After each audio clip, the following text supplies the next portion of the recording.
Welcome back mga kapuso. Naku, tayo mga Pilipino, ang hilig natin kumakain pagka mainit, buko juice, kung ano-ano. Alam niyo ba na mga Pinoy ay napakahilig kumain na based on buko o gata? Ano-ano nga ba ito? Panoorin ko.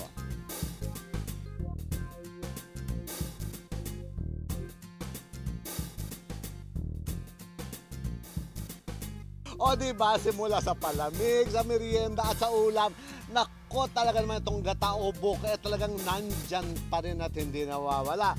Pero teka mga kapuso, meron naman kakaibang buko base na pagkain ng dala-dala ko sa inyo. Narinig nyo na ba o natikman nyo na ba yung tinatawag na buko pansit? Uy, kakaiba ito. Panoorin nyo po ito. Sabi nga nila, ang coconut tree ay ang tree of life. Kasi nga naman, ito lang ang puno na kumpleto na.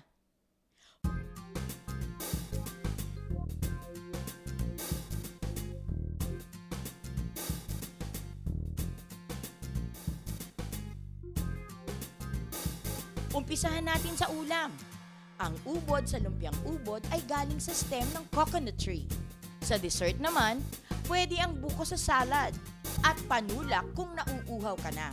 Lalo na pagkatapos mo kumain ng isang platong pansit na ang noodles ay galing sa laman ng buko at okoy na meron ding buko strips. Aside from that, ang dahon ng buko ay ginagawa na ring bubong ng bahay. Walis tingting, bags. Narinig nyo na ba o natikman nyo na ba yung tinatawag na buko pansit? Yes mga kapuso, pansit with coconut noodles and okoy with coconut strips.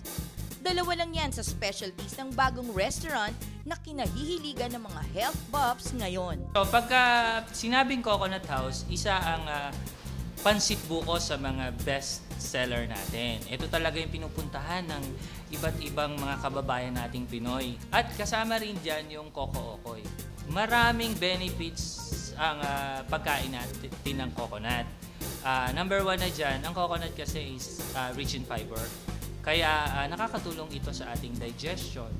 At isa pa, ang coconut ay nakakatulong din na makapagpalakas ng ating immune system. Kaya nakakaiwas tayo sa iba't ibang klase ng sakit. Again. Ganyan ka-versatile ang buko, kaya naman kahit beauty queen, love na love kumain ng buko. Safety. Hi, I'm Barbie Salvador, the reigning mutya ng Pilipinas Tourism International 2010. As a beauty queen, it's also very, very important for me to stay healthy.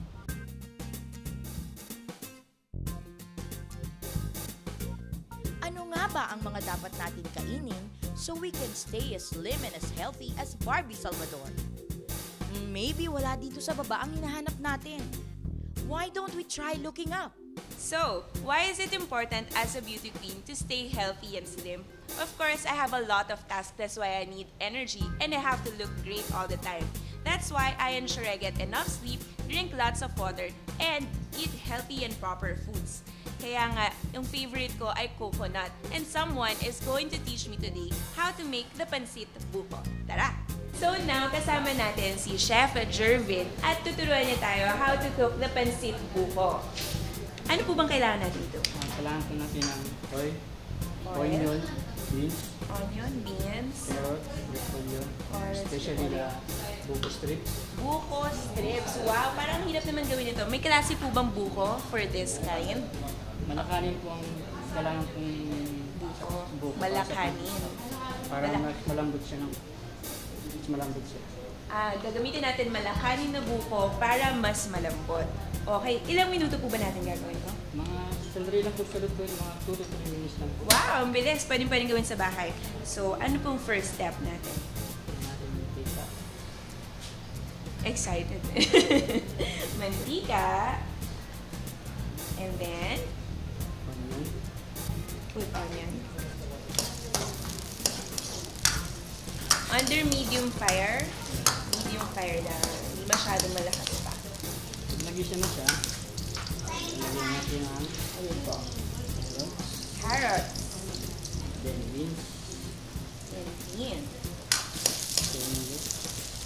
Then Stir. Ang Ang bango-bango ng paggisa ng ating vegetables. Very healthy ang smell niya. What we use is the buko strips as noodles. Amazing. Pinasisyo, pepper, oyster, What is this again? oyster po. Oyster sauce.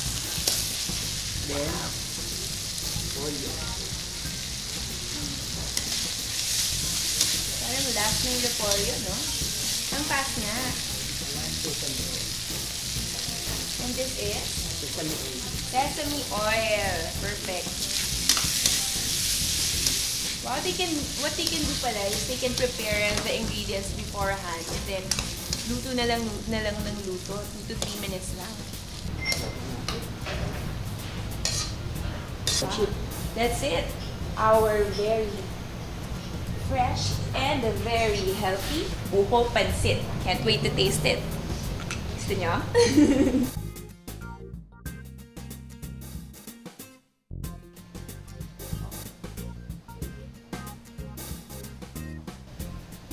It's really good.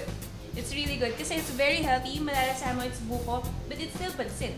It's buko, but it's pansit. I'm confused, but I know it's very, very good and it's very healthy. Kaya Mother Ricky, you should really, really try this. Ay nako Barbie, talaga mong napakasarap tignan pa lang yun, napakasarap na yung ginawa mo. So mga nanay na pang ginagawa niyo mga mothers out there, gawin nyo din yan sa inyong pamamahay at I'm sure ang inyong mga loved ones, lalo ang inyong mga mister, ay matutuwa dahil kakaiba na naman ang iaahin natin sa pagkain. Remember, ang kasabihan na a way to a man's heart is only through his stomach. Kaya dapat laging bago ng bago ang inaahin natin sa ating mga mahal sa buhay.